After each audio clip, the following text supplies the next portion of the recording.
सनातन धर्म है, इस पर कुठाराघात है। ऐसे ही चलता रहेगा तो हमारे सनातन धर्म और हमारी आस्था जो है भगवान के ऊपर वह विखंडित होगी। जघन्य महाअपराध है। पहले तो ऐसे जितने भी अपराधी हैं उनको पकड़कर सूली पर लटका देना चाहिए। ये सनातन संस्कृति की परंपरा और आस्था का देश है। यहाँ आस्था को ही स्वीकार करके पत्थर को भगवान बना लेते हैं लोग, और जो भी ऐसे कृत्य कर रहे हैं व्यक्तिगत तौर पर वो महापापी हैं।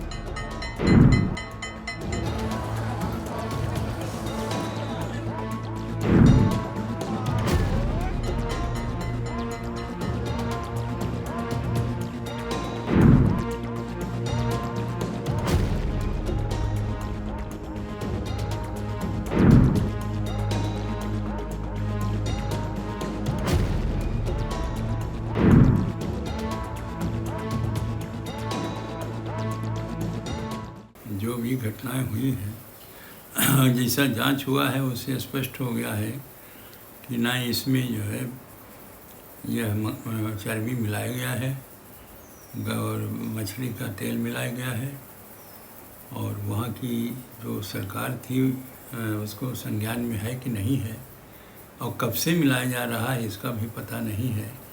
क्योंकि अभी वर्तमान समय में जब चर्चा हुई है तो ये जब खोज हुआ है तो इसकी पुष्टि हो गई है। तो ऐसी स्थिति में ये हमारे मैं समझता हूँ अंतर्राष्ट्रीय षड्यंत्र है। हमारे जो सनातन धर्म है इस पर कुठाराघात है, और इसकी बड़ी गंभीरता से सरकार को लेना चाहिए। और उसके बाद इसको जांच कराने के लिए जो दोषी जो है उसको दंड दिया जाए। साथ ही साथ ऐसी घटना अब न हो, क्योंकि बाला तिरुपति जी के मंदिर का जो आस्था है लोगों में बहुत अधिक है।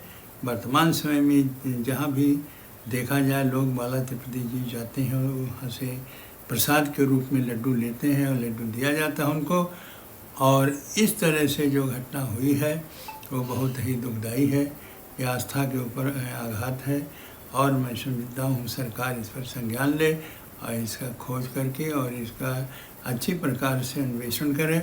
देखें कि आखिर ये षड्यंत्र कहाँ से है। अंतर्राष्ट्रीय षड्यंत्र है कि यहाँ के हमारे देश के ही लोग हैं। हमारे सनातन धर्म के ऊपर जो कुठाराघात हुआ है वो बहुत ही कष्टदायी है, और इसका जांच बहुत ज़रूरी है। और जिन लोगों ने ऐसी षड्यंत्र किया है उनको कठोर से कठोर दंड दिया जाए, नहीं तो ऐसे ही चलता रहेगा तो हमारे सनातन धर्म और हमारी आस्था जो है भगवान के ऊपर वह विखंडित होगी। लोग सोचेंगे कि प्रसाद में जब इस प्रकार से मिलावट हो रहा है तो हम उस प्रसाद क्यों लेंगे।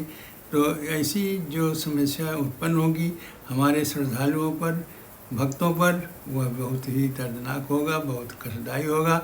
इसलिए इस पर खोज किया जाए, और जो भी व्यक्ति ने ऐसा षड्यंत्र किया है वो हमारे यहाँ की अंतर्राष्ट्रीय है, वो सबके पता लगावें और उसके बाद में इससे वंचित हो जाए। लोग कभी भी ऐसी घटना न करें। ऐसी दंडनीय अपराध ये है, उनको दंडनीय अपराध देना चाहिए। जो दंडनीय अपराध है तो दंडनीय अपराध पर जो उनको दंड देना चाहिए।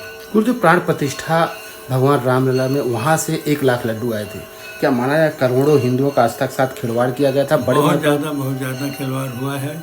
और यहाँ नहीं, मैं समझता हूँ जहाँ जहाँ भी वो मंदिर हैं और जहाँ बालाजी का संबंध है वहाँ सभी जगह वो लड्डू जाते हैं, और सभी जगह इस लड्डू का प्रयोग लोग किए हैं।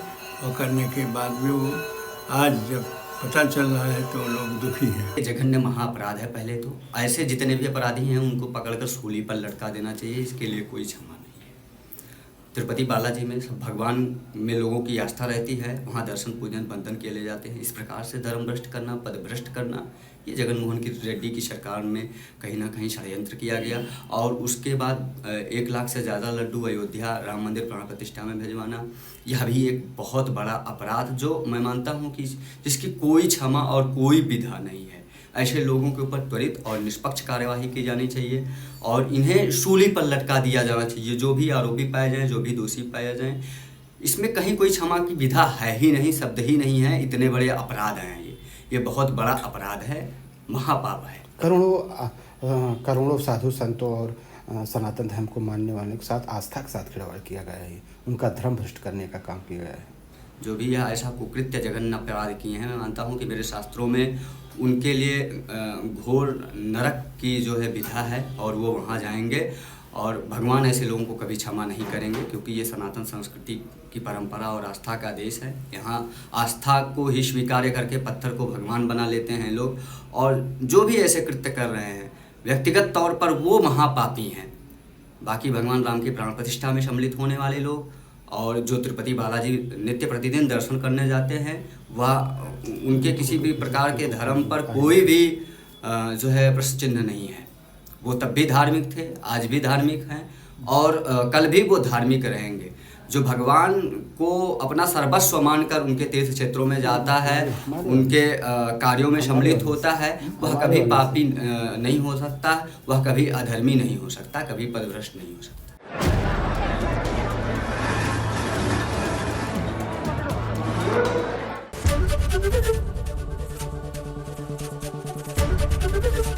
एबीपी गंगा, खबर आपकी, जुबान आपकी।